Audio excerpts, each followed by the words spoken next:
আসসালামু আলাইকুম। আজকে তৈরি করেছি শসা পিঠা। এটাকে আপনারা ঝাল পাকানো বলতে পারেন। কত ক্রিসপি হয়েছে দেখুন, আর ভিতরে পুরটাও দেখতে যেরকম খেতে এরকম সুস্বাদু। এখন দেখো প্রস্তুত, পুরাল কোথাও যাবেন, আমার সঙ্গে থাকো। একটা সিনিয়র গোস আর 4টা কালো গরু মরিচ আর কাঁচা মরিচ 5টা, এগুলো আমি ব্লেন্ড করে নিই। ব্লেন্ড করা আমার হয়ে গেছে। এখানে একটা পাউরুটি আমি গুঁড়ো করে নিয়েছি, আমি ভালো করে মিক্সড করে নিব এটা পাউরুটিটা। এখানে আমি 1.5 কাপ পেঁয়াজ নিয়েছি, এটা আমি পাটা হালকা থেতো করে নিব। দিয়ে দেবো স্বাদ মতো লবণ, আর দিয়ে দেবো আদা রসুন জিরে বাটা। এখন এটা ভালোভাবে মিক্সড করে নিব হাতের সাহায্যে। এখানে একটা ডিম দিয়ে দেবো আমি এর ভিতরে, এটা আমি ভালোভাবে ফেটে নিব। আর এখানে 1 টেবিল চামচ আমি তেল দিয়ে দিয়েছি, সাদা তেল, রান্নার তেল। এখন এটা আমি ভালোভাবে মিক্সড করে নিব।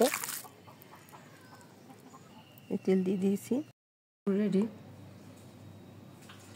আটার খামি মাখিয়ে রেখেছিলাম, লেচি কেটে নিয়েছি 6টি। অলরেডি একটা বেলতেছি, সুন্দর করে আমি খামিটা দিয়ে দিতেছি। পুরটা এভাবে আমি একটু রস পাকন পিঠার শেপে কেটে নেব। এইভাবে আমি সব কটা পিঠে বানিয়ে নেব এক এক করে।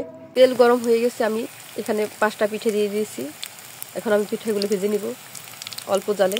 পিঠা আমার ভাজা হয়ে গেছে, এখন আমি উঠিয়ে নিব।